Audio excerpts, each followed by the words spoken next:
Quando Antônio Benedito entrou no banco vestindo roupas simples de fazendeiro, ninguém imaginava que seus bolsos guardavam o segredo de uma fortuna de milhões.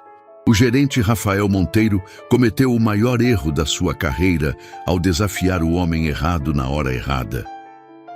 O sol da tarde aquecia as ruas movimentadas do centro da cidade quando Antônio Benedito estacionou sua caminhonete desgastada em frente ao imponente edifício do Banco Central Metropolitano. Suas mãos calejadas seguraram o volante por alguns instantes, observando através do para-brisa as pessoas bem vestidas que entravam e saíam do estabelecimento financeiro. Suspirou profundamente, ajustou o chapéu de palha sobre a cabeça grisalha e desceu do veículo. Vestia uma camisa xadrez desbotada, calça jeans com remendos nas barras e botas de couro gastas pelo tempo. No bolso da camisa, guardava cuidadosamente um envelope amarelado contendo documentos que poucos no mundo conheciam a verdadeira importância. Antônio não era apenas um fazendeiro simples do interior. Era o proprietário de vastas extensões de terra ricas em recursos naturais, mas preferia manter sua fortuna em segredo, longe dos olhares curiosos e das intenções duvidosas. Ao atravessar as portas de vidro do banco, sentiu imediatamente o ar-condicionado gelado contrastar com o calor que vinha da rua. O ambiente era luxuoso, com pisos de mármore reluzente, lustres de cristal pendendo do teto alto e poltronas de couro dispostas estrategicamente para os clientes aguardarem. Funcionários bem vestidos circulavam com pressa, carregando papéis e atendendo pessoas que claramente pertenciam a uma classe social elevada. Antônio dirigiu-se ao balcão de informações, onde uma jovem recepcionista chamada Marina organizava alguns documentos. Ela ergueu os olhos e, ao vê-lo, não conseguiu disfarçar uma expressão de surpresa e leve desconforto. Seu olhar percorreu rapidamente das botas sujas até o chapéu de palha, fazendo um julgamento silencioso, mas evidente. "Bom dia, senhor. Em que posso ajudá-lo?" perguntou Marina, forçando um sorriso profissional que não chegava aos olhos. "Bom dia, moça. Preciso falar com o gerente sobre uma conta que tenho aqui no banco", respondeu Antônio com voz calma e educada, retirando o envelope do bolso. Marina hesitou por um momento, olhando novamente para sua aparência simples.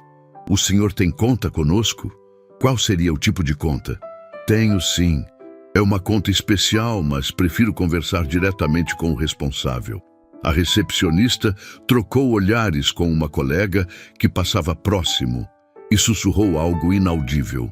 Depois, voltou sua atenção para Antônio com um sorriso forçado. "Vou verificar se o gerente Rafael Monteiro pode atendê-lo. O senhor poderia aguardar ali nas poltronas?" Antônio assentiu e caminhou até a área de espera. Sentou-se em uma das poltronas de couro, colocando o chapéu sobre o colo e observando o movimento ao redor. Percebia os olhares curiosos de outros clientes, alguns sussurrando entre si enquanto o observavam. Uma senhora elegante segurou a bolsa mais próxima ao corpo quando ele passou perto. Um empresário de terno ajustou o nó da gravata e mudou de lugar, como se a simples presença de Antônio o incomodasse. Minutos depois, Marina retornou acompanhada de um homem alto, de aproximadamente 40 anos, cabelos bem cortados e terno impecável. Rafael Monteiro era conhecido por sua arrogância disfarçada de profissionalismo. Tinha construído uma carreira sólida no banco, tratando bem apenas os clientes que considerava importantes, enquanto dispensava aqueles que julgava indignos de sua atenção. "O senhor é quem está procurando atendimento?" perguntou Rafael, parando a uma distância considerável e cruzando os braços. Antônio se levantou respeitosamente. "Sim, senhor. Sou Antônio Benedito. Preciso tratar de assuntos relacionados à minha conta." Rafael olhou de cima a baixo, analisando cada detalhe da vestimenta simples do fazendeiro. Seus olhos se detiveram nas botas empoeiradas e na camisa desbotada, e um sorriso sarcástico começou a se formar em seus lábios. "Entendo. E que tipo de conta o senhor possui conosco? Uma conta empresarial. Tenho alguns investimentos e propriedades que preciso movimentar. O gerente soltou uma risada baixa, mas audível o suficiente para que algumas pessoas próximas ouvissem. Investimentos? Propriedades? Senhor. Rafael fez uma pausa dramática, olhando novamente para a aparência de Antônio. Pelo que posso observar, o senhor deve ter algum engano. Este é um banco que atende empresários e investidores de alto padrão. Talvez o senhor esteja procurando uma agência mais adequada ao seu perfil. As palavras cortaram o ar como lâminas afiadas. Antônio sentiu o sangue subir ao rosto, mas manteve a compostura. Ao redor, alguns clientes pararam suas conversas para observar a cena que se desenrolava. Marina baixou os olhos, claramente constrangida com a situação, mas não teve coragem de intervir. Senhor Rafael, eu realmente tenho conta neste banco. Posso mostrar os documentos se necessário. Documentos? Rafael riu mais alto desta vez. Senhor, não precisa inventar histórias. Posso entender que talvez o senhor esteja passando por dificuldades financeiras e precise de algum tipo de empréstimo ou financiamento para pequenos produtores rurais. Mas, honestamente, com essa apresentação pessoal, o gerente fez uma pausa teatral, olhando ao redor para ter certeza de que tinha audiência. Alguns funcionários se aproximaram discretamente, curiosos com a situação. Uma mulher bem vestida sussurrava algo no ouvido de sua acompanhante, apontando sutilmente para Antônio. Vou ser bem direto com o senhor, continuou Rafael, aumentando ligeiramente o tom de voz. Neste banco, trabalhamos com pessoas que movimentam quantias significativas. Clientes que fazem a diferença para nossa instituição. Não é um lugar para pequenos favores ou contas básicas.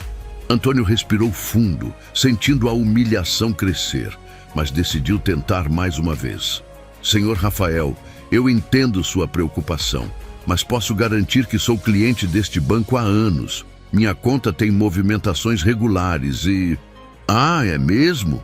Rafael interrompeu, cruzando os braços e inclinando a cabeça com expressão zombeteira. E que tipo de movimentação seria essa? Depósitos de venda de verduras na feira, pagamentos de aposentadoria rural?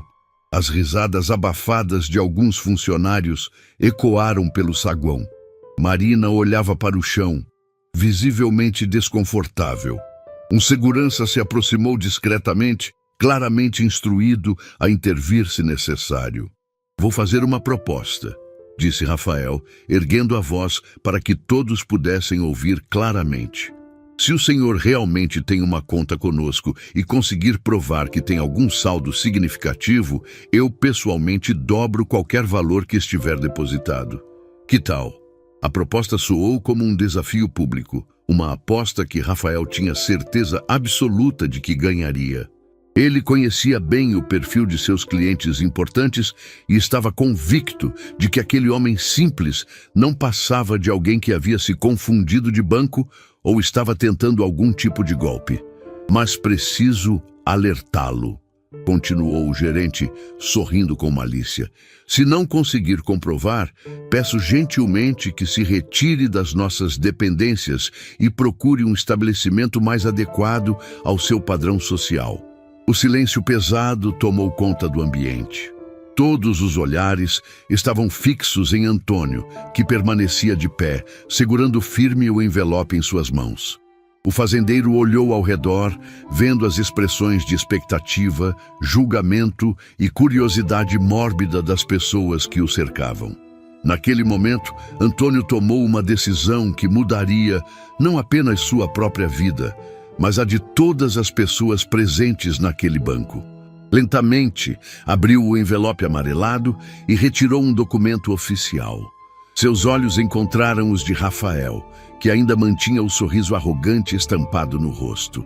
Aceito sua proposta, senhor Rafael, disse Antônio com voz firme e serena. Mas espero que o senhor esteja preparado para as consequências do que acabou de dizer. A expressão de Rafael vacilou por um instante, mas rapidamente recuperou a compostura. Afinal, que tipo de surpresa um fazendeiro maltrapilho poderia ter? Na pior das hipóteses, teria alguns milhares de reais guardados. Nada que não pudesse pagar facilmente para se livrar daquela situação constrangedora. Perfeitamente preparado, respondeu Rafael, estendendo a mão em direção ao documento. Vamos resolver isso de uma vez por todas. O documento tremulou levemente nas mãos de Antônio, enquanto ele o estendia para Rafael. O gerente pegou o papel com um sorriso confiante, esperando encontrar talvez um extrato simples de conta-poupança ou algum comprovante de aposentadoria rural. Seus olhos percorreram rapidamente as primeiras linhas e sua expressão começou a mudar drasticamente. O sorriso arrogante desapareceu por completo. Suas sobrancelhas se franziram e ele releu o documento 2, 3 vezes. O papel em suas mãos era um extrato oficial da conta empresarial de Antônio Benedito, mostrando um saldo que fez suas pernas tremerem. 87.452.000 reais. Isso não pode estar certo, murmurou Rafael com a voz embargada. Suas mãos começaram a suar frio enquanto segurava o documento que confirmava sua maior humilhação profissional. Marina, que observava tudo de longe, percebeu a mudança radical na expressão de seu chefe e se aproximou curiosa. Os outros clientes também notaram que algo extraordinário estava acontecendo. O ambiente, antes repleto de sussurros de zombaria, agora estava tomado por um silêncio tenso e expectante. Há algum problema com minha conta, Sr. Rafael? Perguntou Antônio, mantendo a voz calma, mas permitindo que um leve sorriso tocasse o canto de seus lábios. Rafael engoliu em seco, sentindo o mundo girar ao seu redor. 87 milhões. A quantia representava mais dinheiro do que muitas empresas da cidade movimentavam em anos inteiros. E ele havia acabado de prometer dobrar qualquer valor que encontrasse na conta daquele homem. Senhor Benedito, a voz de Rafael saiu rouca e trêmula. Preciso verificar essas informações no sistema do banco. Talvez haja algum equívoco. Fique à vontade, respondeu Antônio, cruzando os braços e observando o desespero crescer nos olhos do gerente. Mas espero que se lembre da promessa que fez na frente de todas essas pessoas. Rafael correu até o computador mais próximo, digitando furiosamente os dados da conta de Antônio. Marina o acompanhou, tentando entender o que estava acontecendo. Outros funcionários se aproximaram, sussurrando entre si sobre a súbita mudança no comportamento de seu chefe. Marina, chamou Rafael com voz desesperada. Chame o diretor Paulo Henrique imediatamente. Diga que é urgente, muito urgente. Enquanto aguardava, Rafael olhava alternadamente para a tela do computador e para Antônio, que permanecia sereno na área de espera. Os números na tela confirmavam exatamente o que estava no documento impresso. Não havia erro, não havia engano. Aquele homem simples, vestido com roupas humildes, era um dos clientes mais importantes de todo o banco. Minutos depois, um homem distinto de cabelos grisalhos se aproximou rapidamente. Paulo Henrique Soares era o diretor regional do Banco Central Metropolitano, conhecido por sua experiência e profissionalismo. Ao ver a expressão de pânico de Rafael, soube imediatamente que algo sério havia acontecido. O que está acontecendo aqui, Rafael? Perguntou Paulo Henrique em voz baixa, mas firme.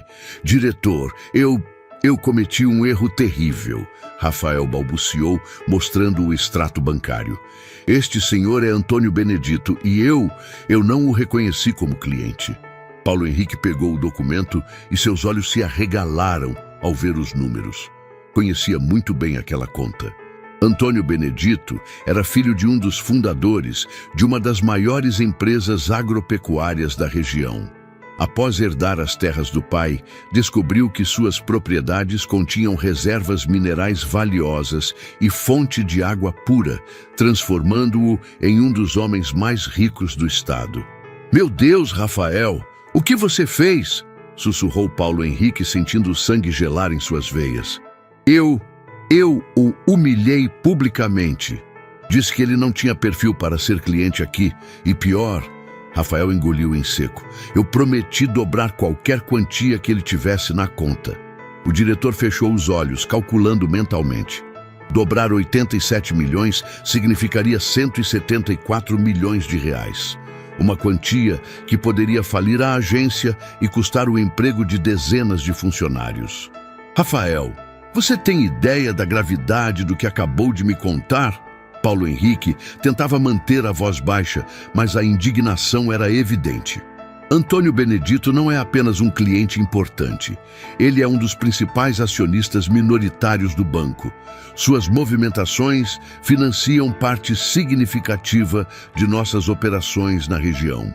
Enquanto isso, Antônio observava a movimentação dos funcionários com serenidade. Várias vezes ao longo de sua vida, havia enfrentado situações semelhantes, pessoas que o julgavam pela aparência simples, sem imaginar que por trás daquela humildade havia uma das maiores fortunas da região. Uma jovem chamada Beatriz, que trabalhava como caixa há poucos meses, se aproximou timidamente de Marina. Marina, quem é aquele senhor? Por que o gerente Rafael está tão nervoso? Beatriz, acho que estamos presenciando o maior constrangimento da história deste banco, respondeu Marina, observando a cena com uma mistura de fascínio e horror. Paulo Henrique respirou fundo e caminhou em direção a Antônio. Sabia que precisava controlar a situação antes que ela se tornasse ainda mais grave. A reputação do banco e o emprego de muitas pessoas dependiam de como ele lidaria com aquele momento. Senhor Benedito, disse Paulo Henrique, curvando-se ligeiramente em sinal de respeito. Sou Paulo Henrique Soares, diretor desta agência. Gostaria de me desculpar profundamente pelo tratamento inadequado que o senhor recebeu hoje. Antônio se levantou, mantendo a dignidade que sempre o caracterizou. Senhor Paulo Henrique, agradeço suas palavras, mas creio que quem deve se desculpar é o gerente Rafael. E mais importante ainda, precisa cumprir a promessa que fez publicamente. O diretor olhou para Rafael, que estava pálido como papel. Toda a confiança e arrogância que o gerente demonstrara anteriormente havia evaporado completamente. Agora, ele parecia um homem desesperado, buscando uma saída para uma situação que ele mesmo havia criado. Senhor Benedito, tentou Paulo Henrique, talvez possamos encontrar uma solução mais razoável para essa situação. Entendo que houve uma promessa, mas uma promessa feita publicamente, na frente de todos estes clientes e funcionários, interrompeu Antônio, olhando ao redor. Vocês me julgaram pela minha aparência, me trataram como se eu fosse inferior, e agora querem fugir das consequências? As palavras de Antônio ecoaram pelo saguão do banco. Os clientes que haviam assistido à humilhação inicial agora observavam com interesse renovado. A mulher elegante, que antes segurava a bolsa com medo, se aproximou discretamente, querendo ouvir melhor o desenrolar da história. Rafael se aproximou com passos trôpegos, o orgulho completamente destruído. Senhor Benedito, eu peço suas mais sinceras desculpas. Reconheço que cometi um erro imperdoável, mas a quantia é impossível de ser cumprida. Impossível? Antônio ergueu uma sobrancelha. Então o senhor admite que fez uma promessa que não pode cumprir? Na frente de todos esses clientes? O fazendeiro fez uma pausa, observando o desespero nos olhos de Rafael. Naquele momento, tomou uma decisão que surpreenderia a todos os presentes. Senhor Rafael, vou lhe dar uma oportunidade de redenção, disse Antônio, sua voz ganhando um tom mais suave. Uma chance de aprender uma lição valiosa sobre respeito e humildade. Rafael ergueu os olhos, uma centelha de esperança brilhando em meio ao desespero. Mas antes, continuou Antônio, quero que o senhor entenda exatamente quem sou e por que sua atitude foi tão prejudicial. O silêncio no banco era ensurdecedor. Antônio caminhava lentamente pelo saguão, observando cada rosto ao seu redor. Funcionários, clientes, seguranças, todos aguardavam suas próximas palavras com uma mistura de curiosidade e apreensão. Rafael permanecia de pé, tremendo visivelmente, enquanto Paulo Henrique tentava manter a compostura diante da situação mais delicada de sua carreira. "Senhor Rafael", começou Antônio, sua voz calma, mas carregada de emoção. "Quando eu era jovem, meu pai costumava me levar para trabalhar na roça antes mesmo do sol nascer. Minhas mãos se machucavam com as ferramentas, minha pele queimava sob o sol escaldante, mas ele sempre dizia uma frase que nunca esqueci." Antônio fez uma pausa, deixando que suas palavras ecoassem no ambiente. Marina se aproximou discretamente, tocada pela sinceridade na voz do fazendeiro. Ele dizia: "Filho, nunca julgue uma pessoa pela roupa que veste ou pelo carro que dirige. O verdadeiro valor de alguém está no coração, na honestidade e na forma como trata aqueles que considera menores que si mesmo." Rafael baixou a cabeça, sentindo cada palavra como uma punhalada em sua consciência. Lembrou-se de todas as vezes que havia tratado mal pessoas simples que buscavam atendimento no banco, sempre priorizando aqueles que aparentavam ter dinheiro. "Quando herdei as terras do meu pai", continuou Antônio, "descobri que além das plantações existiam recursos naturais valiosos enterrados há milhares de anos. De uma hora para outra, me tornei um homem muito rico.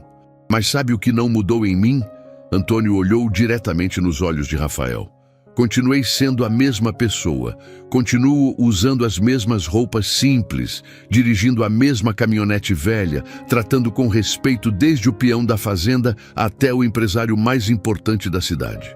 Beatriz, a jovem caixa, sentiu lágrimas se formarem em seus olhos. Nunca havia presenciado uma lição tão poderosa sobre humildade e valores humanos. "O dinheiro, senhor Rafael, deveria ser uma ferramenta para fazer o bem, não uma razão para se sentir superior aos outros", disse Antônio, sua voz ganhando intensidade emocional. "Durante todos esses anos, usei minha fortuna para construir escolas na zona rural, perfurar poços artesianos em comunidades carentes, financiar tratamentos médicos para famílias que não tinham condições." Paulo Henrique assentiu, lembrando-se das inúmeras transferências que Antônio fazia mensalmente para instituições de caridade. O fazendeiro era discreto sobre suas doações, nunca buscando publicidade ou reconhecimento público. "Mas hoje", continuou Antônio, "fui humilhado publicamente por alguém que deveria entender que cada pessoa que entra neste banco merece respeito, independentemente de sua condição social." Rafael sentiu as pernas fraquejarem. A culpa e a vergonha eram esmagadoras. Percebeu que durante anos havia perpetuado exatamente o tipo de preconceito que acabara de ouvir ser descrito com tanta eloquência. "Senhor Benedito", Rafael conseguiu murmurar, "como posso me redimir? Como posso consertar o mal que causei?" Antônio observou o gerente por um longo momento. Via em seus olhos não apenas arrependimento, mas uma genuína vontade de mudança. Era exatamente essa transformação que buscava provocar. "Primeiro, quero que o senhor cumpra sua promessa", disse Antônio, causando nova onda de pânico em Rafael. "Mas não da forma como imagina." O fazendeiro se dirigiu ao centro do saguão, onde todos pudessem ouvi-lo claramente. "Senhor Rafael prometeu dobrar qualquer quantia que eu tivesse na conta. Minha conta possui 87 milhões de reais. Isso significaria que ele deveria me pagar 174 milhões. Murmúrios de incredulidade ecoaram entre os presentes. Era uma quantia impossível para qualquer funcionário do banco. "Mas", continuou Antônio, erguendo a voz, "não vou cobrar essa dívida dele. Em vez disso, vou fazer uma proposta diferente." Rafael ergueu os olhos, uma centelha de esperança renascendo em seu peito. Quero que o senhor me ajude a identificar todas as pessoas que frequentam este banco e que poderiam se beneficiar de ajuda financeira. Famílias em dificuldades, pequenos empreendedores que precisam de crédito, estudantes que sonham com educação superior, mas não têm recursos. A proposta de Antônio deixou todos boquiabertos. Paulo Henrique sorriu, reconhecendo mais uma vez a generosidade extraordinária de seu cliente mais valioso.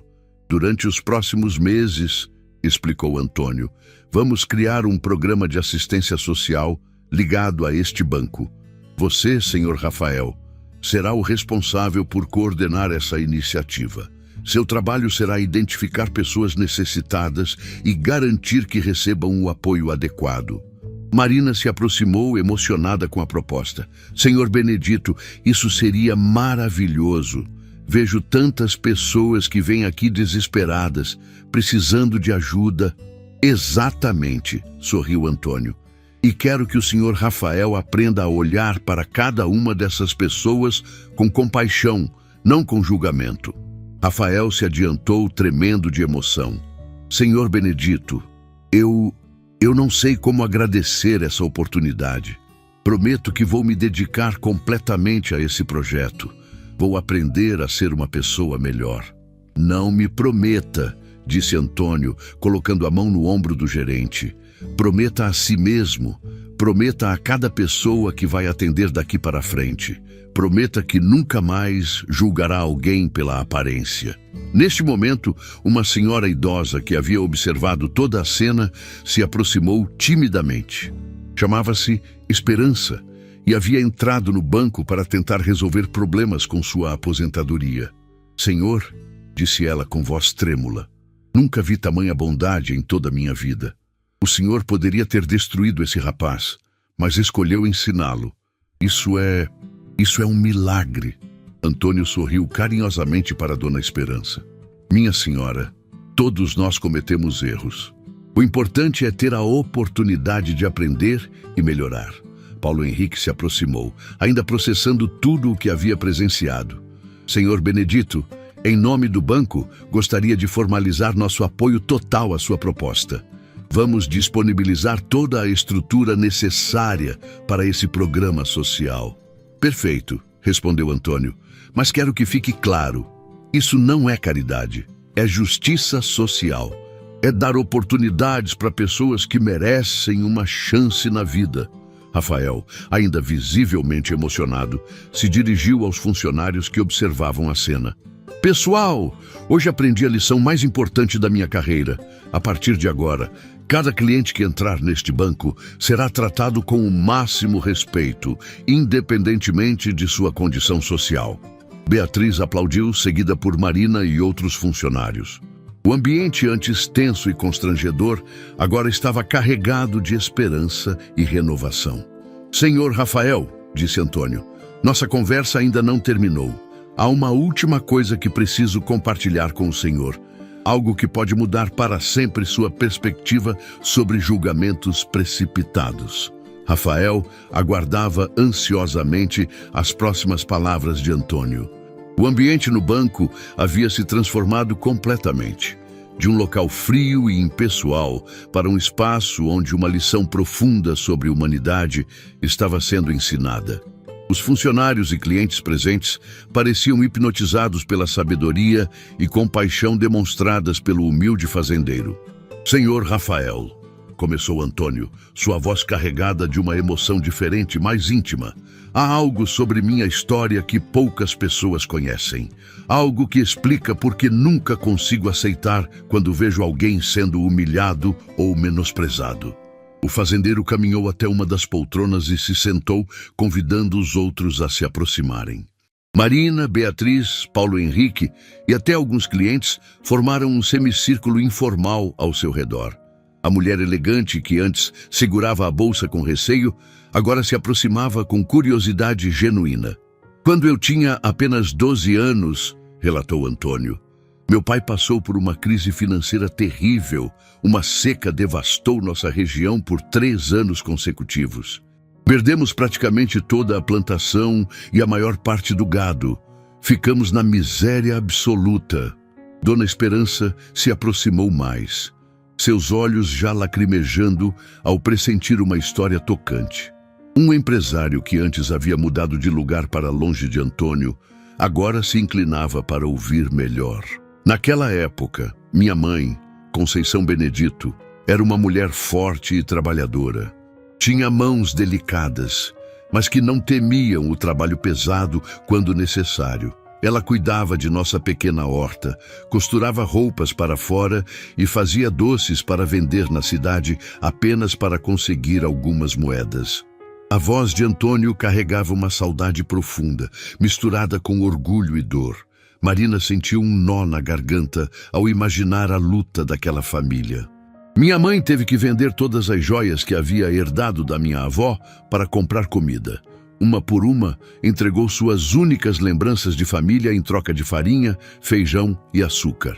Mesmo assim, muitas vezes íamos dormir com fome. Meu pai, orgulhoso como era, se recusava a pedir ajuda a qualquer pessoa. Rafael escutava cada palavra com atenção total, começando a entender de onde vinha a compaixão extraordinária daquele homem. Sua própria infância privilegiada nunca lhe havia ensinado sobre verdadeiras dificuldades. Lembro-me de uma noite específica, continuou Antônio, fechando os olhos como se revivesse aquele momento, quando minha mãe me chamou para conversar. Ela estava sentada na varanda de nossa casa simples, olhando para as estrelas. Suas mãos tremiam, não de frio, mas de preocupação. Beatriz se aproximou mais, completamente envolvida pela narrativa. Ela me disse que no dia seguinte iríamos ao banco da cidade tentar conseguir um empréstimo emergencial. Explicou que era nossa última esperança para salvar a fazenda e garantir que tivéssemos comida na mesa. Pediu-me para não ter vergonha de nossa situação, pois trabalho honesto nunca é motivo de desonra. Antônio fez uma pausa, bebendo um gole de água que Marina havia trazido discretamente. Naquela manhã, minha mãe acordou muito cedo. Ela havia separado suas melhores roupas, que já estavam gastas pelo tempo e uso, mas que ela havia passado e arrumado com todo cuidado. Penteou meus cabelos com carinho e me vestiu com a única camisa que não tinha remendos visíveis. O fazendeiro sorriu melancolicamente ao relembrar os cuidados de sua mãe. Durante o caminho até a cidade, ela me ensinou como me comportar no banco. Disse para falar apenas quando perguntassem algo diretamente, manter a postura ereta e sempre olhar nos olhos das pessoas ao conversar. Dignidade, ela dizia, é algo que ninguém pode tirar de nós, filho. Paulo Henrique balançou a cabeça, admirando a sabedoria daquela mulher que nunca conhecera pessoalmente, mas que claramente havia criado um homem extraordinário. Quando chegamos ao Banco Regional do Interior, o sentimento que tive foi exatamente o que senti hoje ao entrar aqui, disse Antônio, olhando ao redor do saguão. O ambiente era intimidador para uma criança pobre. Mármore frio, funcionários bem vestidos, clientes que claramente pertenciam a um mundo diferente do nosso. Marina imaginou aquela criança de 12 anos, de mãos dadas com sua mãe corajosa, enfrentando um ambiente hostil em busca de uma oportunidade. A recepcionista nos olhou da mesma forma que vocês me olharam hoje, com desprezo mal disfarçado, como se nossa presença contaminasse o ambiente elegante. Minha mãe explicou educadamente que precisava falar com o gerente sobre um empréstimo para pequenos produtores rurais. A voz de Antônio ficou mais tensa ao relembrar os momentos seguintes. Fomos direcionados para uma sala de espera nos fundos do banco, longe dos outros clientes. Aguardamos por mais de 2 horas, vendo pessoas que chegaram depois de nós serem atendidas primeiro. Minha mãe não reclamou nenhuma vez. Apenas segurava minha mão e me tranquilizava quando eu ficava inquieto. Rafael sentiu uma pontada de culpa ao reconhecer padrões semelhantes em seu próprio comportamento ao longo dos anos. Finalmente, fomos chamados para falar com o gerente. Era um homem chamado Osvaldo Pereira, de aproximadamente 50 anos, com bigode grisalho e expressão permanentemente irritada. Ele mal levantou os olhos quando entramos em sua sala. Antônio respirou fundo antes de continuar com a parte mais dolorosa da história. Minha mãe, com toda a dignidade que possuía, explicou nossa situação. Falou sobre a seca, sobre as dificuldades que enfrentávamos, sobre nossa disposição para trabalhar duro e pagar qualquer empréstimo que conseguíssemos. Ela tinha até mesmo preparado um plano de pagamento detalhado, escrito à mão em um caderno velho. Dona Esperança enxugou uma lágrima tocada pela determinação daquela mãe. O gerente Osvaldo ouviu tudo com expressão de tédio e desprezo. Quando minha mãe terminou de falar, ele deu uma risada cruel e disse: "Senhora, este banco não é uma instituição de caridade. Não emprestamos dinheiro para pessoas que claramente não têm condições de pagar." O silêncio no banco era total. Todos pendiam de cada palavra da narrativa. "Mas não foi só isso", continuou Antônio, sua voz tremendo ligeiramente. Ele olhou para nossas roupas simples e disse: "Além disso, vocês nem deveriam estar aqui dentro. Este é um ambiente para pessoas de bem, não para pessoas como vocês." Rafael tapou o rosto com as mãos, imaginando a humilhação sofrida por aquela criança e sua mãe. Minha mãe tentou manter a compostura, mas eu vi suas mãos tremendo. Ela agradeceu educadamente e disse que compreendia a posição do banco. Quando nos levantamos para sair, o gerente ainda acrescentou: "E façam um favor a todos nós, da próxima vez, procurem uma instituição mais adequada ao padrão de vocês." Beatriz começou a chorar silenciosamente, imaginando a crueldade daquela cena. Saímos do banco sob os olhares julgadores de funcionários e clientes. Minha mãe conseguiu manter a dignidade até chegarmos à rua. Mas quando entramos em nossa velha carroça, ela desabou em lágrimas. Lágrimas de humilhação, de desespero, de impotência diante da crueldade humana. Antônio fez uma pausa, permitindo que a emoção da lembrança se dissipasse um pouco. Durante todo o caminho de volta para casa, minha mãe chorou em silêncio. Não por causa do empréstimo negado. Ela sabia que havia outras alternativas. Chorava pela forma desumana como fomos tratados, pela frieza com que nossa dignidade foi pisoteada. Marina se aproximou e ofereceu um lenço a Antônio, que agradeceu com um sorriso gentil. Naquela noite, depois que meu pai dormiu, minha mãe me chamou para conversar novamente. Seus olhos ainda estavam vermelhos, mas sua voz havia recuperado a firmeza habitual. Ela me disse algo que carrego no coração até hoje, palavras que moldaram completamente quem me tornei. O fazendeiro olhou ao redor, garantindo que todos estivessem ouvindo. Ela disse: "Filho, hoje fomos humilhados por pessoas que se consideram superiores a nós. Mas quero que entenda uma coisa: superioridade verdadeira não vem do dinheiro no banco ou das roupas que vestimos. Vem da forma como tratamos nossos semelhantes, especialmente aqueles que precisam de nossa ajuda." Paulo Henrique assentiu, reconhecendo a sabedoria profunda daquelas palavras.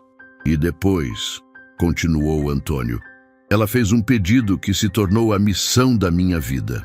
Disse: se um dia Deus nos abençoar com prosperidade, prometa que nunca permitirá que alguém seja tratado da forma como fomos tratados hoje. Prometa que usará sua boa sorte para restituir a dignidade de outras pessoas que possam passar pela mesma situação."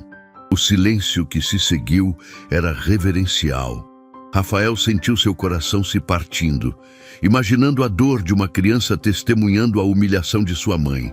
"Prometi a ela naquela noite", disse Antônio com voz firme, "que se algum dia tivesse condições, dedicaria minha vida a honrar sua memória, ajudando pessoas necessitadas e garantindo que ninguém fosse humilhado como nós fomos." Antônio se levantou e caminhou até a janela, observando o movimento da rua. 2 semanas depois daquele dia terrível no banco, minha mãe começou a apresentar sintomas de uma doença que não conseguimos identificar. Ela tossia muito, tinha febres altas e estava perdendo peso rapidamente. Não tínhamos dinheiro para médicos ou remédios adequados. A voz do fazendeiro se embargou novamente. Tentamos todos os remédios caseiros que conhecíamos, pedimos ajuda a vizinhos, mas nada funcionava. Minha mãe, mesmo doente, continuava se preocupando mais conosco do que consigo mesma. Cozinhava quando tinha forças, cuidava da casa, tentava manter a normalidade. Dona Esperança chorava abertamente, tocada pela tragédia que marcara a infância de Antônio. Na última noite de sua vida, minha mãe me chamou para perto de sua cama.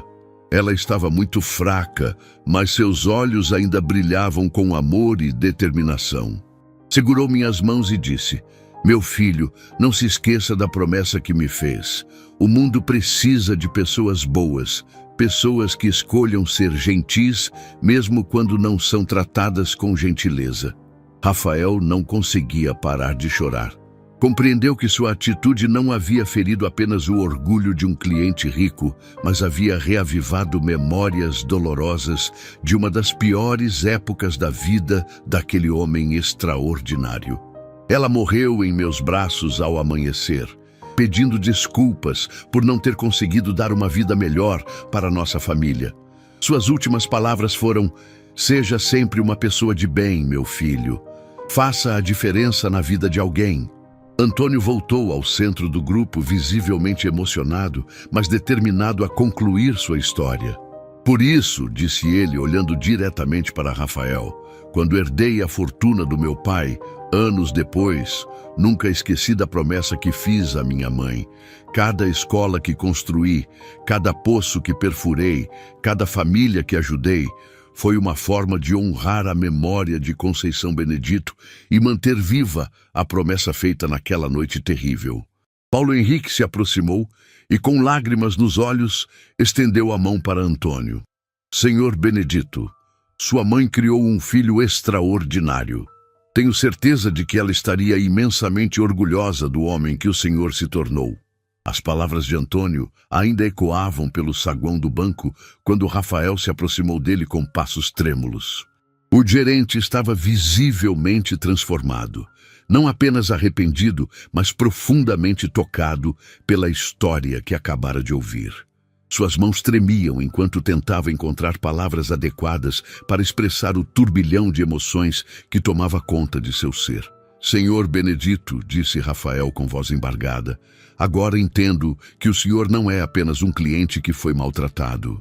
O senhor é a voz de sua mãe ecoando através do tempo, é a materialização de uma promessa sagrada feita por uma criança que amava profundamente sua família." Antônio observou o jovem gerente com olhos compreensivos. Podia ver que algo fundamental havia mudado naquele homem. A arrogância havia sido completamente substituída por uma humildade genuína e um desejo sincero de redenção. Era exatamente esse tipo de transformação que sua mãe havia sonhado provocar no mundo. "Senhor Rafael", respondeu Antônio suavemente, "minha mãe sempre dizia que as pessoas não nascem más. Elas apenas se perdem pelo caminho e precisam de alguém que as ajude a reencontrar sua humanidade. O senhor não é uma exceção, é apenas alguém que estava caminhando na direção errada e agora tem a chance de mudar de rumo." Marina se aproximou, carregando uma cadeira para que Antônio pudesse se sentar mais confortavelmente. Sua atitude era completamente diferente da recepção inicial. Agora, tratava o fazendeiro com o respeito e carinho que ele sempre merecera. Seus olhos brilhavam com uma admiração genuína, como se estivesse na presença de alguém verdadeiramente especial. "Senhor Benedito", disse Marina, hesitando por um momento antes de continuar, "gostaria de contar algo que aconteceu comigo há algumas semanas. Talvez ajude o senhor a entender como sua presença aqui hoje está mudando mais vidas do que imagina." Antônio assentiu gentilmente, convidando-a a compartilhar sua história. Percebia que a jovem carregava um peso na consciência e que falar sobre isso seria parte de sua própria cura. "Há algumas semanas", começou Marina, suas mãos tremendo ligeiramente. Uma jovem mãe veio ao banco tentando conseguir um empréstimo para pagar o tratamento médico de sua filha pequena. Ela estava completamente desesperada, chorava muito, implorava por uma oportunidade. A criança, uma menina de apenas 5 anos, estava em seus braços claramente debilitada e precisando urgentemente de cuidados médicos. Beatriz se aproximou, colocando a mão no ombro de Marina em apoio. Ela também parecia ter algo a confessar e esperava sua vez de falar. A mulher explicou que era viúva, que trabalhava como diarista para sustentar a família, mas que todo o seu dinheiro estava sendo gasto com remédios e consultas médicas básicas. Ela precisava de uma quantia maior para um procedimento específico que salvaria a vida de sua filha. Marina hesitou, claramente envergonhada. Eu a tratei com frieza total, seguindo rigidamente os protocolos do banco, sem considerar nem por um segundo sua situação humana desesperadora. O silêncio que se seguiu era carregado de tensão. Todos podiam imaginar o desespero daquela mãe sendo recebida com indiferença burocrática em um momento de extrema vulnerabilidade. Lembro-me de cada detalhe daquela conversa, continuou Marina, com lágrimas se formando em seus olhos. A mulher se chamava Luciana Santos e sua filhinha se chama Sofia. Luciana me explicou que havia tentado vários bancos, que estava disposta a pagar juros altos, que daria qualquer garantia necessária. Mas eu simplesmente segui o protocolo padrão e neguei o pedido sem nem mesmo consultar possibilidades alternativas. Antônio escutava com atenção total, sua expressão demonstrando uma mistura de tristeza e compreensão. Reconhecia naquela história ecos da experiência traumática vivida por sua própria mãe. Senhor Rafael me instruiu a negar o empréstimo porque ela não atendia aos critérios de renda mínima estabelecidos pelo banco. Continuou Marina, olhando para seu chefe com uma expressão que misturava acusação e perdão. A mulher saiu do banco chorando desesperadamente, carregando sua filha doente nos braços, sussurrando palavras de consolo para a criança que claramente não entendia por que sua mãe estava tão aflita. Rafael baixou a cabeça, lembrando-se perfeitamente daquele caso. Na época, havia considerado apenas os números frios dos regulamentos bancários, ignorando completamente o aspecto humano da situação. A imagem da mãe desesperada e da criança doente havia ficado gravada em sua mente, mas ele havia escolhido suprimir qualquer sentimento de culpa. Depois que elas saíram, prosseguiu Marina, fiquei pensando naquela cena durante dias, via o rostinho pálido da menina, ouvia os soluços abafados da mãe. Tentei me convencer de que havia feito apenas meu trabalho, mas algo dentro de mim sabia que havia participado de uma grande injustiça. Dona Esperança se aproximou do grupo, claramente tocada pela confissão de Marina. Suas próprias experiências com dificuldades financeiras a faziam compreender perfeitamente o sofrimento daquela família. Marina, minha filha, disse Dona Esperança com ternura. O importante é reconhecer quando erramos e estar dispostos a consertar nossos erros. Isso é o que nos torna humanos de verdade. Aquela mãe se chamava Luciana Santos, disse Rafael em voz baixa, finalmente encontrando coragem para falar. Lembro-me perfeitamente dela, porque voltou ao banco mais 2 vezes nas semanas seguintes, sempre sendo rejeitada pelos mesmos critérios inflexíveis. Cada visita dela me incomodava mais, mas eu continuava escondendo meus sentimentos atrás de regulamentos e procedimentos. Rafael fez uma pausa, claramente lutando contra a emoção que ameaçava transbordar. Da última vez que Luciana veio ao banco, continuou ele, ela não estava mais chorando. Estava visivelmente exausta, derrotada, mas mantinha uma dignidade impressionante. Olhou diretamente nos meus olhos e disse algo que nunca consegui esquecer. Senhor, não estou pedindo caridade. Estou pedindo uma oportunidade de salvar minha filha. Estou pedindo que vejam em mim uma mãe desesperada, não apenas um número em suas planilhas. As palavras de Rafael ecoaram pelo saguão, criando um silêncio pesado, carregado de culpa coletiva e arrependimento. Antônio fechou os olhos por um momento, claramente tocado pela história. Quando os reabriu, havia uma determinação renovada em seu olhar, uma força que vinha de décadas de experiência, ajudando pessoas em situações similares. "Sabem onde posso encontrar essa família?" perguntou ele, sua voz carregada de urgência e compaixão. Paulo Henrique se adiantou imediatamente. "Senhor Benedito, posso tentar localizá-los através de nossos registros internos. Mantemos arquivo de todas as solicitações, incluindo endereços e informações de contato dos requerentes." "Perfeito", disse Antônio, retirando seu telefone celular antigo do bolso da camisa.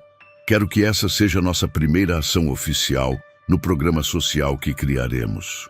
Vamos encontrar Luciana Santos e sua filha Sofia, e vamos garantir que recebam toda a ajuda necessária, não apenas médica, mas também emocional e social."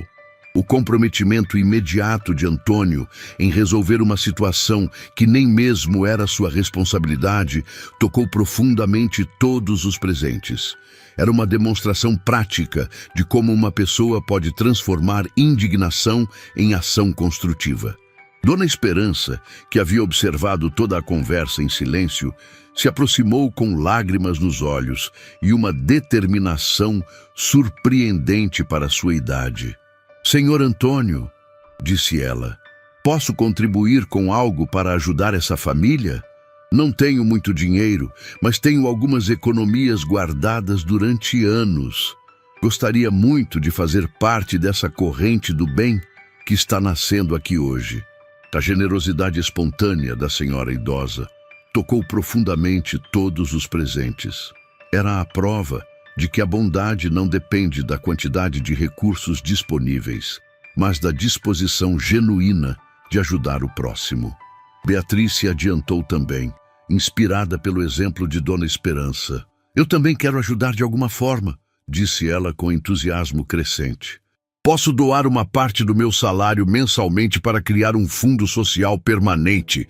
Mesmo que seja pouco, sei que junto com outras contribuições pode fazer diferença significativa." Um por um, os funcionários e até mesmo alguns clientes que haviam presenciado toda a transformação começaram a se oferecer para contribuir com o projeto. Era como se uma energia contagiante de solidariedade tivesse tomado conta do ambiente. O empresário, que antes havia se afastado de Antônio com preconceito, agora se aproximava com passos determinados e uma expressão completamente transformada. "Senhor Benedito", disse o homem, apresentando-se formalmente, "meu nome é Carlos Drummond. Sou proprietário de uma rede de supermercados que atende toda a região metropolitana. Gostaria de estabelecer uma parceria duradoura para fornecer cestas básicas mensais para todas as famílias que forem assistidas pelo programa social." A proposta de Carlos era substancial e demonstrava como a história de Antônio estava inspirando mudanças concretas e imediatas na comunidade empresarial local. A mulher elegante que inicialmente segurava a bolsa com receio também se aproximou, sua postura anterior de superioridade completamente substituída por humildade genuína e desejo de contribuir. "Sou advogada. Meu nome é Fernanda Albuquerque", disse ela, estendendo um cartão profissional elegante para Antônio. "Tenho um escritório especializado em direito de família e gostaria de oferecer assistência jurídica completamente gratuita para todas as famílias que precisarem de orientação legal." Rafael observava toda aquela mobilização com incredulidade crescente. Em poucas horas, sua atitude preconceituosa e cruel havia se transformado no catalisador involuntário de um movimento social extraordinário que poderia impactar centenas de vidas. "Senhor Benedito", disse Rafael, sua voz tremendo com emoção sincera, "como posso organizar tudo isso de forma efetiva? Como posso garantir que esse programa funcione exatamente da forma como o senhor idealizou, honrando verdadeiramente a memória de sua mãe?" Antônio sorriu com carinho paternal, vendo a sinceridade absoluta no olhar do jovem gerente que havia se transformado completamente. Primeiro, Rafael, vamos estabelecer critérios claros e justos para a seleção dos beneficiários. Não queremos simplesmente distribuir esmola. Queremos criar oportunidades reais e duradouras para que as pessoas reconstruam suas vidas com dignidade total e autonomia crescente. Paulo Henrique trouxe rapidamente um bloco de anotações e várias canetas, começando a registrar meticulosamente as diretrizes que Antônio estava estabelecendo para o programa social. O programa terá 3 pilares principais e interconectados, explicou o fazendeiro com clareza impressionante.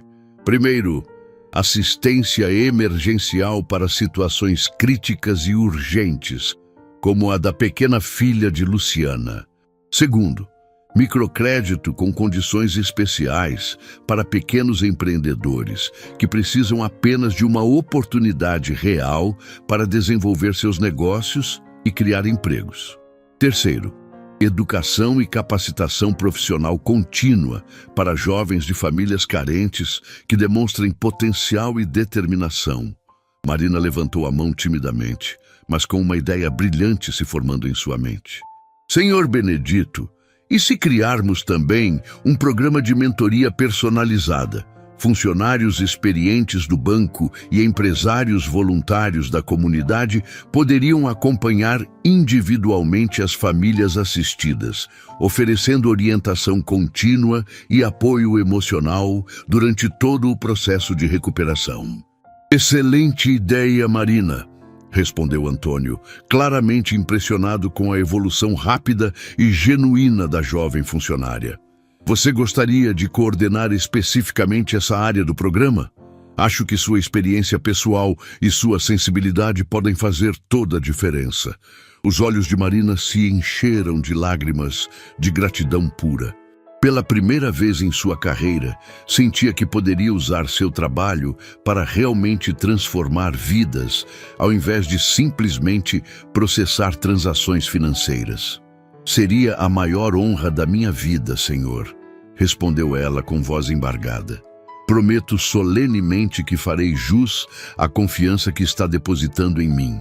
Naquele momento, uma jovem funcionária que trabalhava no setor de atendimento ao cliente se aproximou hesitantemente do grupo. Chamava-se Isabel. Era conhecida por sua timidez e raramente participava de conversas no ambiente de trabalho. Suas mãos tremiam ligeiramente enquanto se aproximava, claramente lutando contra sua natureza introvertida para compartilhar algo importante. Senhor Benedito, disse Isabel com voz inicialmente tímida, mas ganhando força conforme falava, gostaria de compartilhar algo da minha própria história que talvez seja importante para o programa social que estão criando aqui. Todos se voltaram para ela com curiosidade respeitosa, percebendo que a jovem estava reunindo coragem para revelar aspectos pessoais de sua vida. Eu cresci em uma família extremamente pobre nos subúrbios da cidade. Minha mãe era faxineira e trabalhava em 3 empregos diferentes para criar 3 filhos completamente sozinha, depois que meu pai nos abandonou quando eu tinha apenas 8 anos de idade. Vivíamos em uma casa de 2 cômodos, sem luxo algum, mas sempre com muito amor e dignidade. A voz de Isabel ganhava confiança conforme compartilhava sua história, e todos escutavam com atenção crescente. Consegui estudar e chegar até esta posição profissional graças exclusivamente a um programa de bolsas de estudos oferecido por uma fundação local. Sem essa ajuda, jamais teria conseguido completar meus estudos ou sonhar com uma carreira no sistema financeiro. Sei exatamente como é importante ter alguém que acredite genuinamente em nosso potencial, quando todos os outros nos veem apenas como estatística de pobreza. Antônio se aproximou de Isabel com o carinho paternal que demonstrava naturalmente com pessoas que haviam enfrentado dificuldades similares às que ele próprio vivenciara. Isabel, sua experiência pessoal é exatamente o que precisamos para tornar nosso programa verdadeiramente efetivo e sensível às necessidades reais. Pessoas que conhecem intimamente a realidade da pobreza podem oferecer insights valiosos sobre como realmente ajudar sem criar dependência, ou ferir a dignidade dos assistidos. Isabel sorriu pela primeira vez desde que começara a falar, sentindo-se genuinamente valorizada por suas experiências de vida que sempre havia considerado motivo de vergonha. Gostaria de propor algo específico para o programa, continuou Isabel, ganhando confiança impressionante. Que tal criarmos um sistema onde as próprias famílias assistidas possam sugerir melhorias no programa e participar ativamente de sua gestão?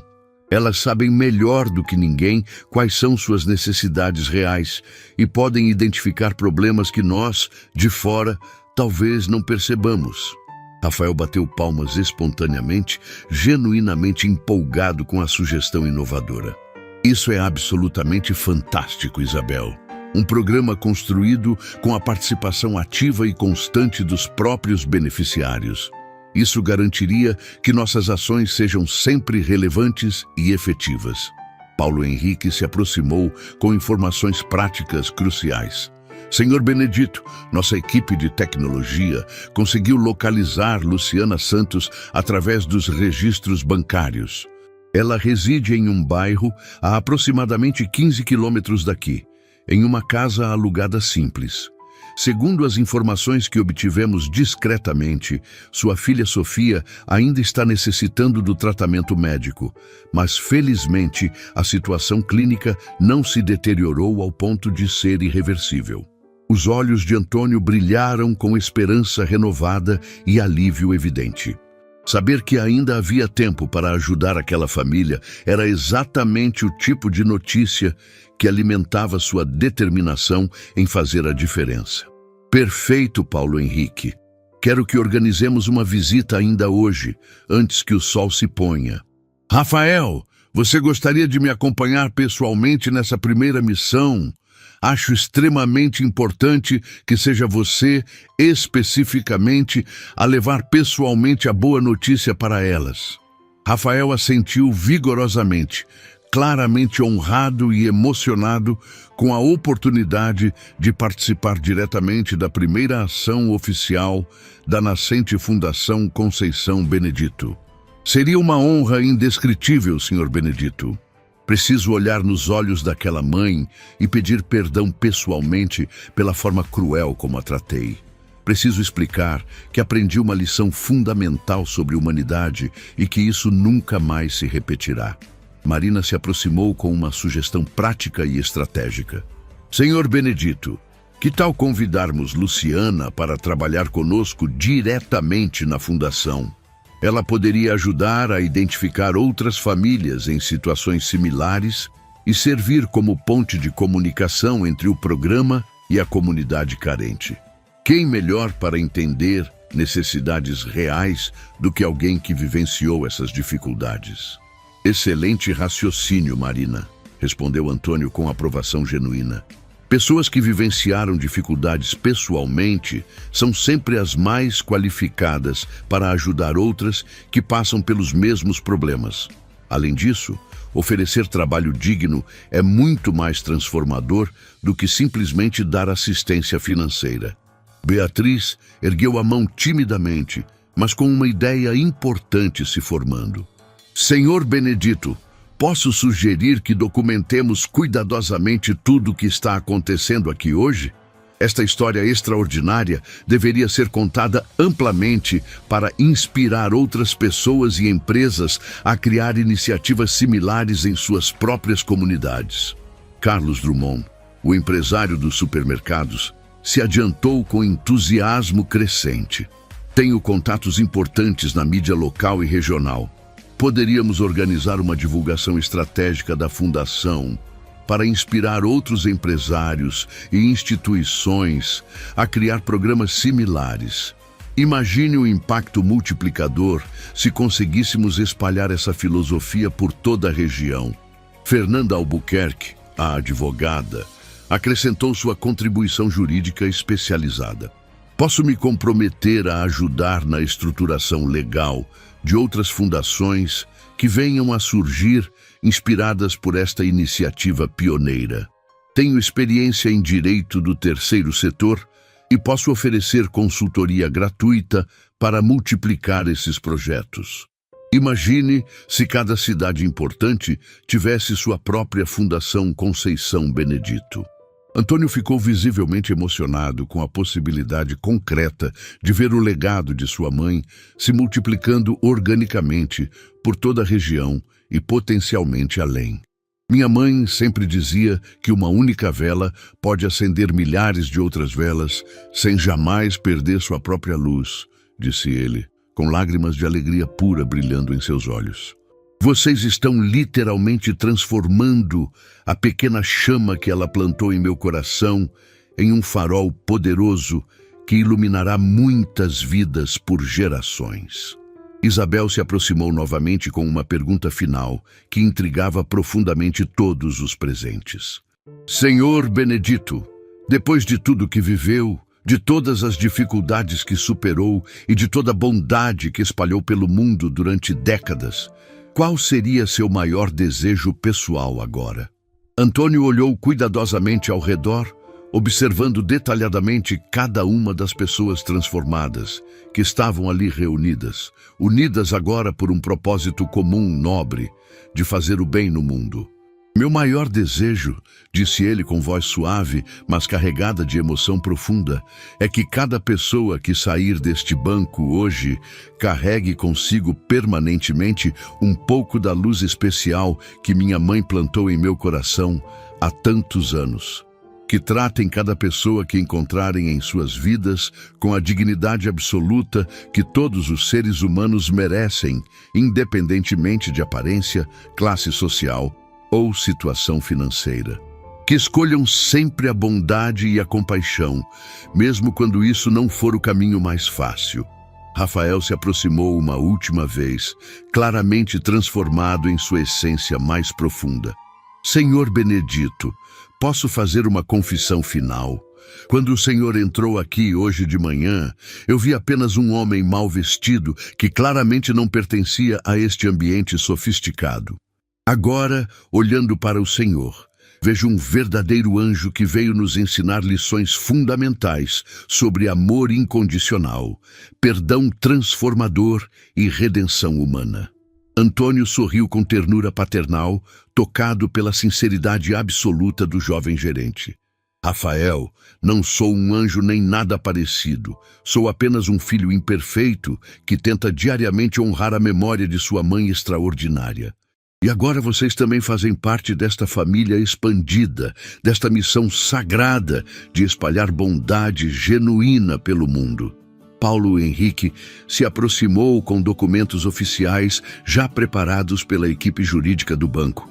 Senhor Benedito, tomei a liberdade de preparar os papéis iniciais para a formalização da Fundação Conceição Benedito.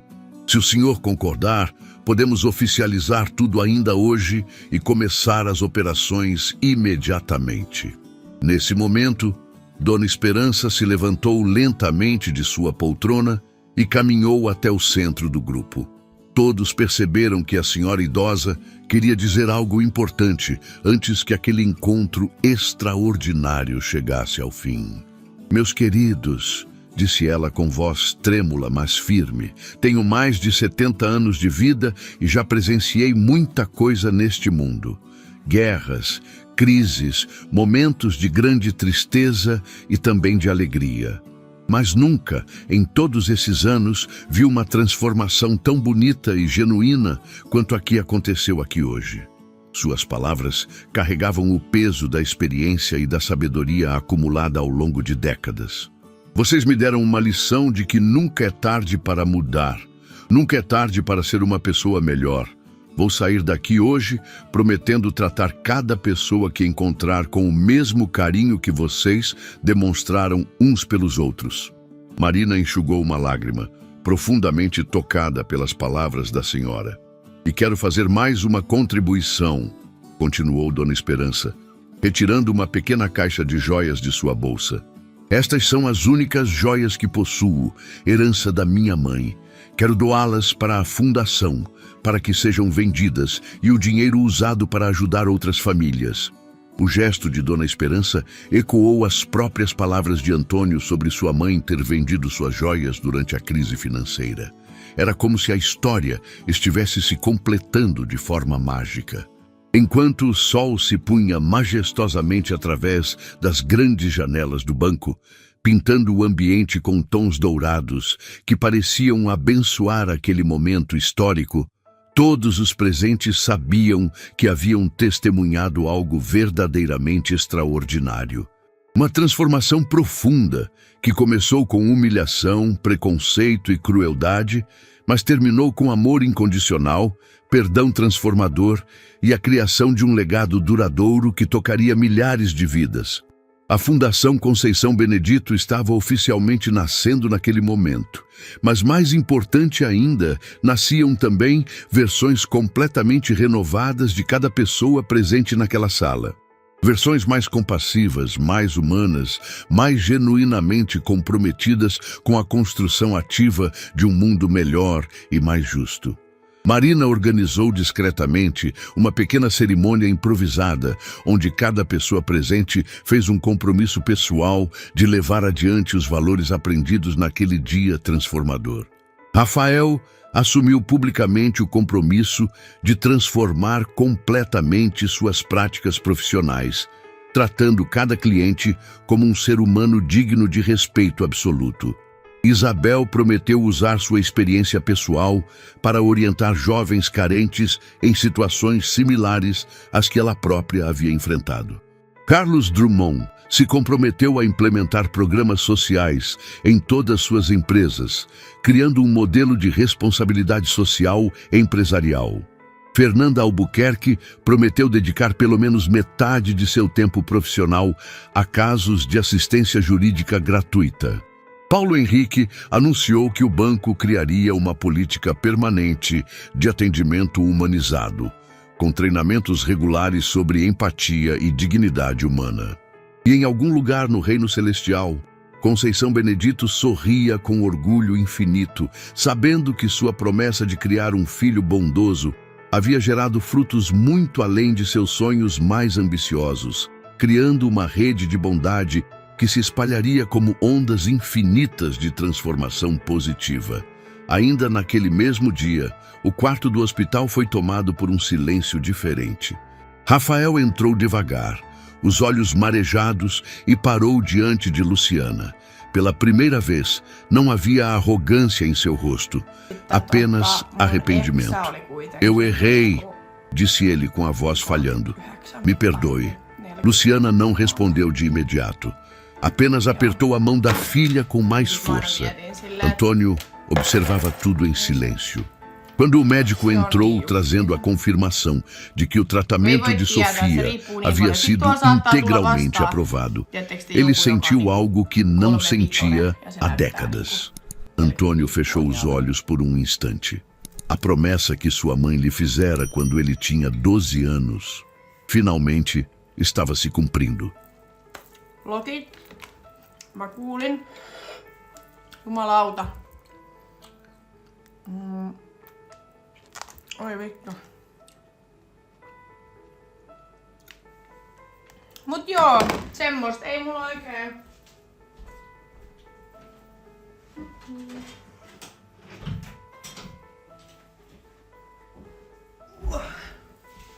Ei mulla oikein silleen taksvio. Mulla on se ripsijuotu torstaina. Sitten mun äiti ehkä tulee käymään joku päivä. Mun synttärit oli siis viikonloppu, mutta mä en saa tuota otsikkoa vaihdettua. Niin mun äiti tulee ehkä käymään joku päivä. Moi Dino Raukka ollut tänään hammaslääkärissä. Poistettu 4 hammasta.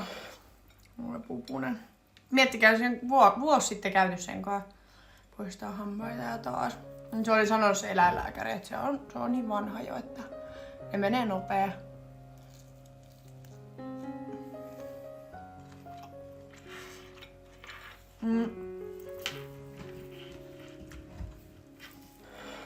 Aha, ei sit onnea, joo. Sori, mä en saa sitä otsikkoa vaihtaa.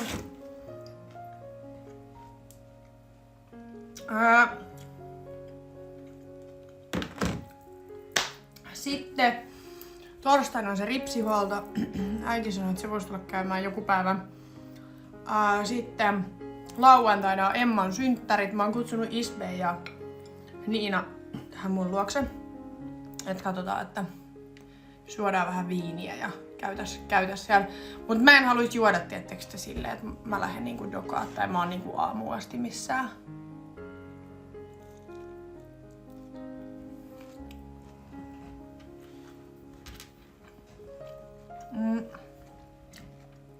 Mulla tuli eilen Hinsmäis, jonka profiili lukee, että mun ikäinen naama näyttää siis 15 vuotta vanhemman. Joo, toi on kyllä. Siis sä et voi oikeasti ikinä tietää ihmisestä. Ja musta on välillä järkyttävää. Tosi monet ulkomaalaistaustaiset esimerkiksi näyttää mun mielestä paljon vanhemmilta. Koska musta tuntuu, että suomalaiset on tosi nuoren näköisiä. Tai voi olla myös muitakin maalaisia, mutta nyt mä puhun vaan siitä, mitä mä oon niinku huomannut. Mut sit saattaa tulla joku ulkomaalaistaustainen, tosi tummapiirteinen tai näin. Ja se on silleen, että se on vaikka niinku 31 ja se näyttää 45-vuotiaalta ja sä oot silleen... Hetkunen.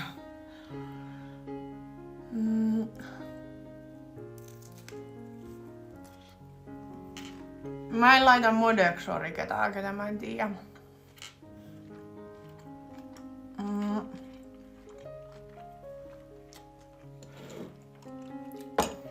Deittailen Suomessa myös suomalaisia.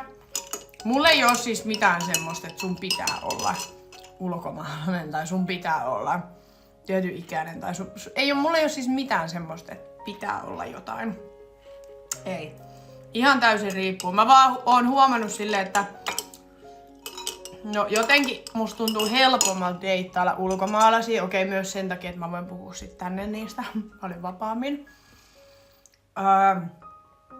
Mut jotenkin, en mä tiedä onko mulla tullut tässä kauheasti semmosia suomalaisia, ketä mua niinku kiinnostaisi. Totta kai jos tulee joku suomalainen, niin mulla ei ole mitään semmoista, että mä en voi nyt deittailla sua, koska sä oot suomalainen. Ei todellakaan. No.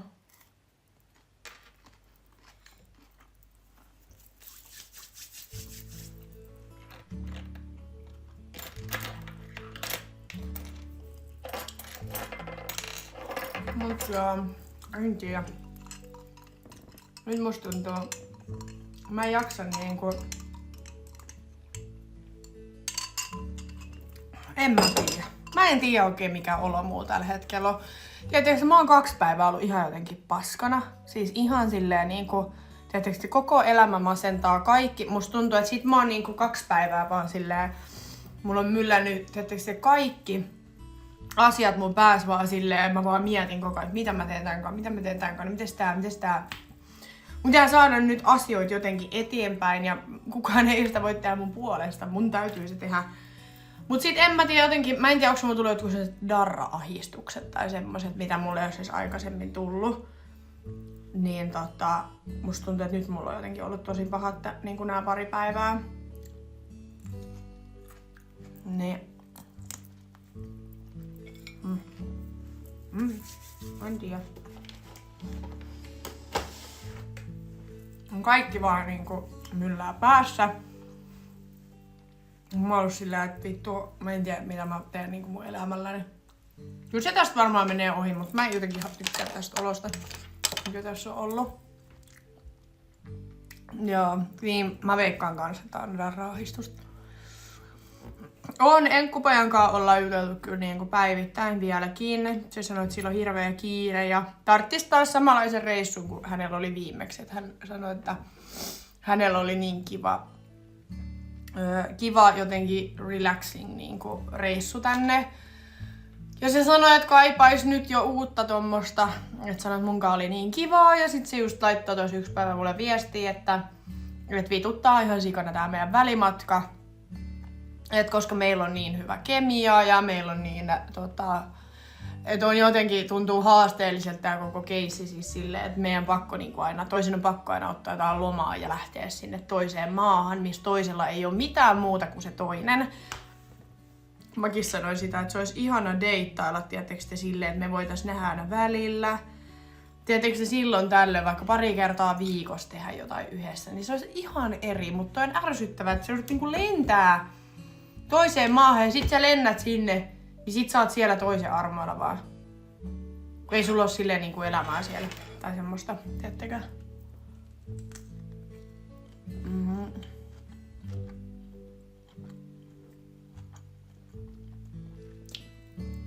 Mut joo.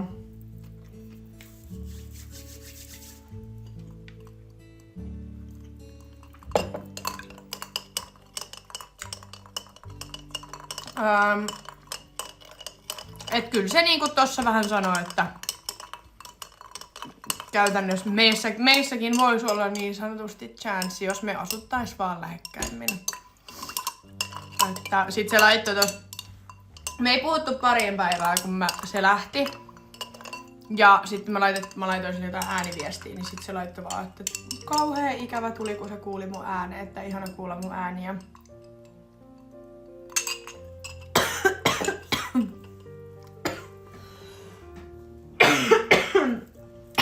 Nyt mä kuolen. Hyvästi.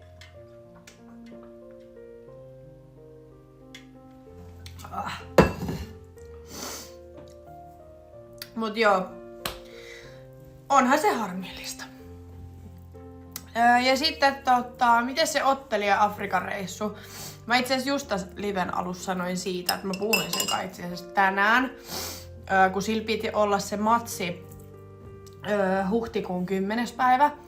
Mut kun silloin se nenä murtunut, niin se ei saa otella vielä nyt siinä. Eli siihen on tullut nytten ratkaisu. Eli hän ei saa otella vielä. Mutta hänellä on tullut uusi ottelu, mikä on sitten Nigeriassa kesäkuussa. Ja sit kun mä laitoin silleen, että et sä et meinaa nyt otella siellä Etelä-Afrikassa, niin sit se laittoi vaan, että ei, että eiks mulle Nigeria kelpaa. Sit mä olin silleen, käy, että en mä tiedä, että onks mun kutsu voimassa sinne. Sit se oli vaan, että on sun kutsu voimassa sinne, mutta siihen on nyt pari kuukautta aikaa. Mut kyllä mä haluaisin lähteä siellä käymään sitten. Niin se siirtyi nyt kesäkuun niin sanotusti puoleen väliin.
Joo, ei, kyllä mä voin tälleen kertoa. Nyt mä en nyt ymmärrä, oottakaa noin miettii noita jotain duunijuttuja.